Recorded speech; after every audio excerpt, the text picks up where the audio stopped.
I am Maria Garcia de Fleury.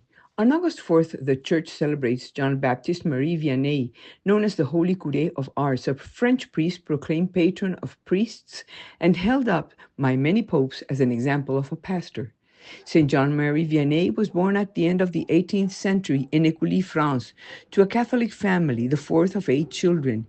It was the time of the French Revolution. Day by day, the conviction of John Mary to give himself completely to God grew within him, convinced that if he became a priest, he could win many souls for God. His mother supported him, but his father strongly opposed him. Father Ballet, the parish priest of Écully, opened a small school in the rectory to train young men who felt a calling to the priesthood. At the age of 20, John Mary obtained his father's permission to enter the school. He had a very poor memory, but his judgments were always sound. Seeing that he had great difficulty retaining Latin grammar, specially, he wanted to return home and leave everything behind. But Father Ballet asked him to make a pilgrimage to a shrine.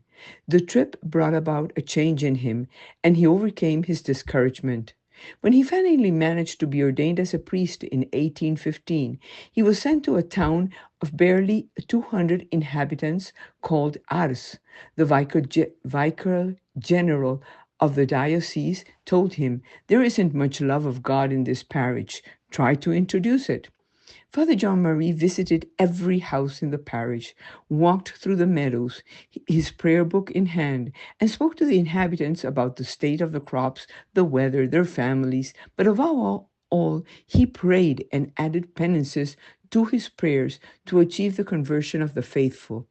Admiring the beauty of the countryside, he decided to give his best to God by beautifying the church. With his savings, he bought a new altar, painted the walls, and bought lace, fabrics, and textiles to make his priestly vestments. He taught his parishioners to fully understand the truth of Jesus' presence in the Eucharist, and pointing at the tabernacle, he would say with complete conviction and love, "He is here, he is here." If he wasn't a great theologian, he was certainly a great lover of God and the Virgin Mary. He spent entire nights in the small sacristy writing and memorizing his sermons, sometimes working 7 hours at night straight on what he was going to preach. His great effort and the grace of God drew his parishioners to Christ. His gift of counsel, patience, and humility, allowing him to sit in the confessional for up to 12 hours a day, drew people ever closer to God. His reputation as a good confessor attracted thousands of people to the town of Ars. Long lines of people from all social classes, from kings to humble persons, would form for confession, and sometimes they had to wait several days to do so. He spent 41 years in Ars, amidst a great deal of activity, specially confessing. When he entered the confessional on July 29, 1959, he fainted several times, but despite this, he finished confessing and gave his catechism class. From his malaise, he dragged himself to his room and asked for his confessor.